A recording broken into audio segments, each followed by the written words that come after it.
एक आदमी ने हवा को छूने की कोशिश की, लेकिन एक अदृश्य दीवार ने उसे रोक दिया। फिर उसके हाथ में टॉर्च कांपने लगी और नियंत्रण से बाहर होकर जमीन पर गिर गई। जैसे ही वह झुककर उसे उठाने की कोशिश करता है, उसके दोस्त ने उसे रोक दिया। यह दृश्य देखकर आदमी चौंक गया। उसे नहीं पता था कि यह दीवार इतनी मजबूत है कि यह इलेक्ट्रॉनिक उपकरणों को भी प्रभावित कर सकती है। और सबसे निराशाजनक बात यह है कि वह 30 मीटर गहराई में होने के बावजूद इस दीवार से नहीं बच सका। ऐसा लगता है कि पूरा कस्बा बाहरी दुनिया से पूरी तरह से कट गया है। लेकिन अब सबसे जरूरी है कि वे सतह पर लौटे, क्योंकि सुरंग को अवरोध ने बंद कर दिया है और यहाँ कभी भी धंस सकता है। अब उनके पास कोई रोशनी का साधन नहीं है। वे आसानी से यहाँ दिशा खो सकते हैं। सौभाग्य से उसके दोस्त के पास कुछ माचिस की तीलियां हैं। हवा की दिशा का पता लगाकर वे बाहर निकल सकते हैं। जल्द ही दोनों ने बाहर का रास्ता खोज लिया। हालांकि वे सतह पर लौट आए, लेकिन कस्बे में अराजकता फैल गई थी। यहाँ तक कि जिंगयुआन भी दबाव सहन नहीं कर सका और गुस्से में छत की ओर गोली चलाने लगा। अचानक गोली वापस आ गई और एक सहकर्मी की मौके पर ही मौत हो गई। इससे पहले से ही चिंतित लोग और भी डर गए। उन्हें डर था कि अगला नंबर उनका हो सकता है। हालांकि जिंगयुआन ने जानबूझकर ऐसा नहीं किया, लेकिन निवासियों को शांत करने के लिए शेरिफ ने उसे हिरासत में ले लिया।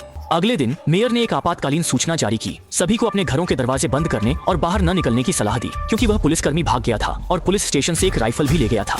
इसके लिए मेयर ने एक खोज दल का गठन किया। उम्मीद है कि वे जल्द ही भगोड़े को पकड़ लेंगे। जल्द ही कुछ लोग जंगल के किनारे पहुंचे, जहां पुलिसकर्मी आखिरी बार देखा गया था। जैसा कि उम्मीद थी, एक घने जंगल में उन्होंने पुलिसकर्मी के निशान पाए, लेकिन वह अनुभवी था और पीछा करने वालों को देखकर तुरंत गोली चला दी। पुलिसकर्मी का मानना था कि उसने कुछ गलत नहीं किया। यह सब उस अभिशप्त गुंबद की वजह से हुआ और जेल में रहना मौत के समान था, क्योंकि निवासी एक हत्यारे को नहीं छोड़ेंगे। जब उसने देखा कि वह नहीं मान रहा है, तो मेयर ने खतरे को खत्म करने का फैसला किया, क्योंकि अब कस्बा बाहरी दुनिया से कट गया है। कोई भी चूक इसे नष्ट कर सकती है। जैसे ही मेयर ने यह कहा, पुलिसकर्मी ने उसे बंदूक से धमकाया। जैसे ही वह ट्रिगर दबाने वाला था, एक गोली अचानक आसमान में से आई और पुलिसकर्मी को लगी। यह शेरिफ था जो समय पर पहुंच गया। हालांकि संकट अस्थायी रूप से टल गया, लेकिन लोग बिल्कुल भी ढीले नहीं पड़े, क्योंकि उन्हें पता था कि कस्बे की समस्याएं अभी शुरू हुई हैं। गुंबद के कस्बे को ढकने के बाद से इस भूमि पर अजीब घटनाएं हो रही हैं, और यह जोड़ा भी ऐसा ही था। वे केवल एक दूसरे को छूते ही गिर पड़े, उनके शरीर में झटके आने लगे और वे अजीब बातें कहने लगे।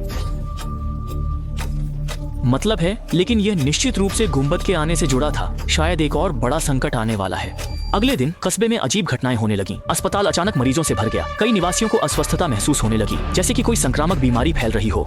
सबसे महत्वपूर्ण बात यह है कि डॉक्टर भी यहाँ नहीं है। कुछ गुंबद के बाहर फंसे हैं और कुछ ने गुंबद से टकराकर अपनी जान गंवा दी। यह कस्बे के लिए एक बड़ी आपदा थी, लेकिन यह सब कुछ नहीं था। उन्हें एक और बुरी खबर मिली कि बाहर की सेना ने पीछे हटना शुरू कर दिया है। ऐसा लगता है कि वे यहाँ अपनी ऊर्जा बर्बाद नहीं करना चाहते। बिना सरकारी मदद के केवल कस्बे के संसाधनों के साथ गुंबद को तोड़ना असंभव है। जैसे ही यहाँ संसाधनों की कमी शुरू होगी, वे और गंभीर समस्याओं का सामना करेंगे। थोड़ी सी भी गलती उन्हें विनाश की ओर ले जा सकती है, और अब जीवित रहने के लिए उन्हें केवल खुद पर निर्भर रहना होगा।